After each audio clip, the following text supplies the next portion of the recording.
Hello everyone, today I'm going to be going through a practice run of Out There Somewhere for the Game Goyle Marathon. Links to that will be in the description. It'll be July 23rd at 4:30 p.m. Mountain Standard Time. With me on commentary is MIDIBusker. Howdy. Would you like to count us down? Absolutely, and I will actually say go this time. All Yes. right. I'm going to start this thing in 5, 4, 3, 2, 1, go.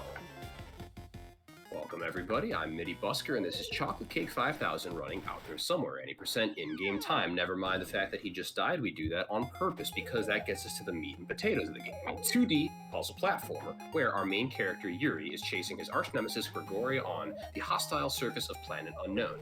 The big mechanic that sets this apart from other platformers is his little blue teleport gun. You've seen it in action twice now. When that hits a solid object, Yuri respawns at the spot it hits, so it's kind of like a 2D portal almost. And now we're going to amalgamize every last trick we've learned over 5 years of this speedrunning community in one screen. I'll explain it after because it's quite complex. But we're going to leave the game world here Super Mario Brothers style. Boom, first try, Chocolate Cake is on top of the world, literally. And now he's going to skip a screen of out of bounds if all goes well here. Little pause buffer. I like that trick too. Let's see. He got it. Boom.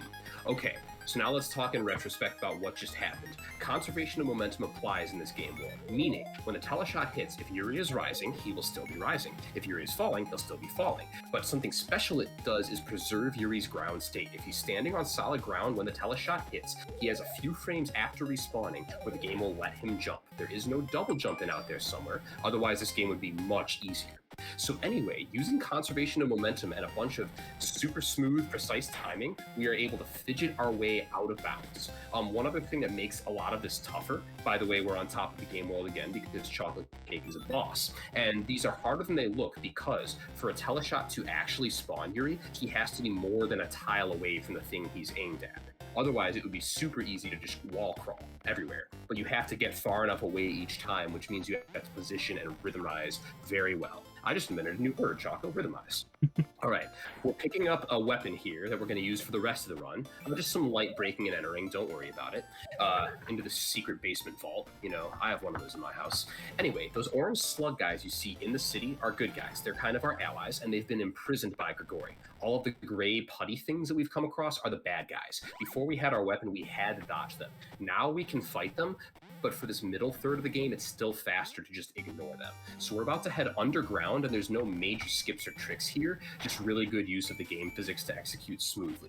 So we're going to take a dummy donation here, just to time things in real time. We have a $5 donation from Rezuns of the OTS mod team, who says, "Greetings from France. I hope the run goes well." All right, thank you, Game Goyle's team, and we're back at it. Now, we've seen a couple of rooms that have multiple colored light beams, and I want to highlight what these do. The blue ones that you've seen Choco use basically the whole run will act like a wall and respawn Yuri. The red light beams nullify your shot, plus Yuri pulls up a dialogue box to complain, so Chocolate Cake really wants to avoid those. The final beam that we kind of blew through there is the green light beam. Those lift your teleshot to the top and then respawn you.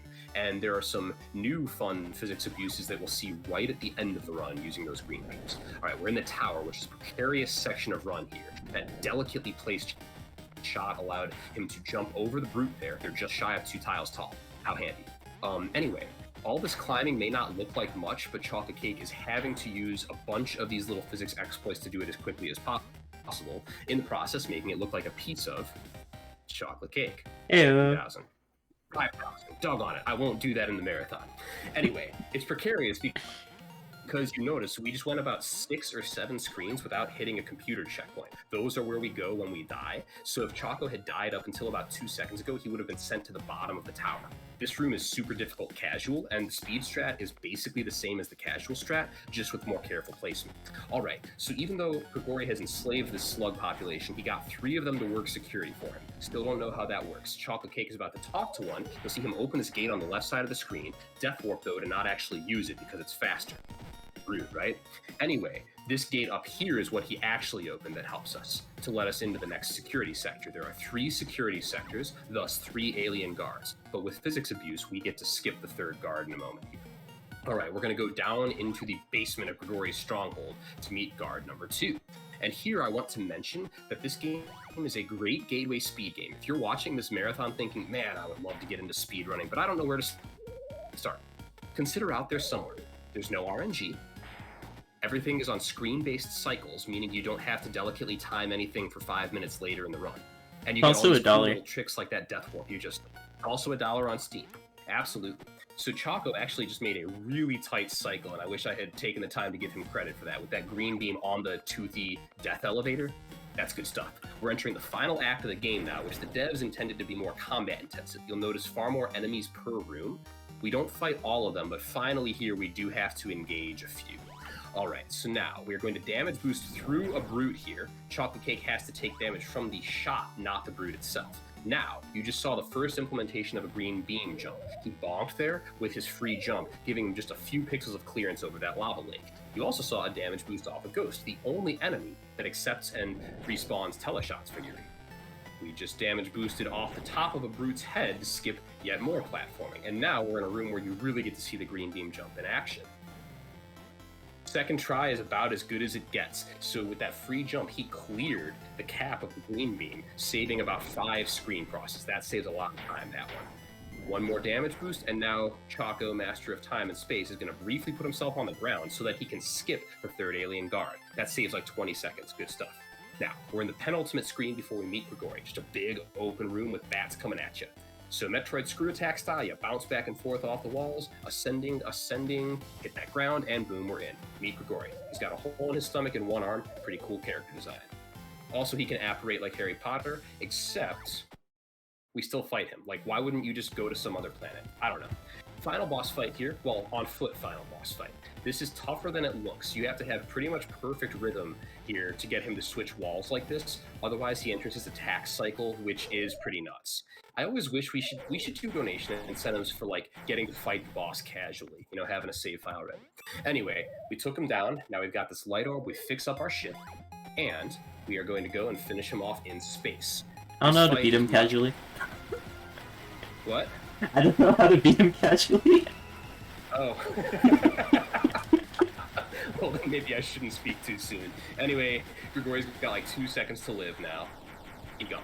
6:17. Are you kidding me? I felt like I was rushing.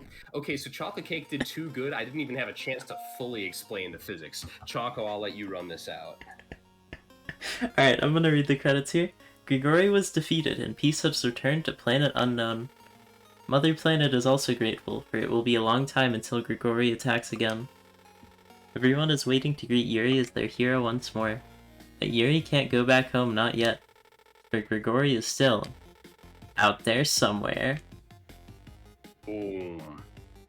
Alright, thanks everybody for watching. I hope you were entertained, and please consider joining our humble OTS community. We have fun, and there's free cake. Chocolate cake.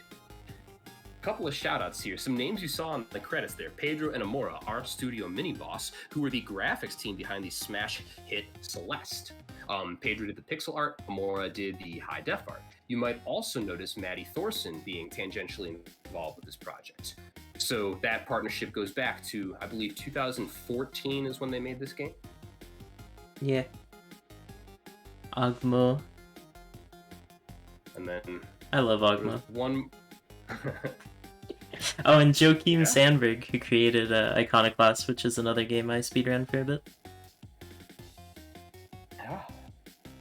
Alright, well, thank you for having us on this marathon game, Goyles, and we will, hopefully be back. We'll see you out there somewhere.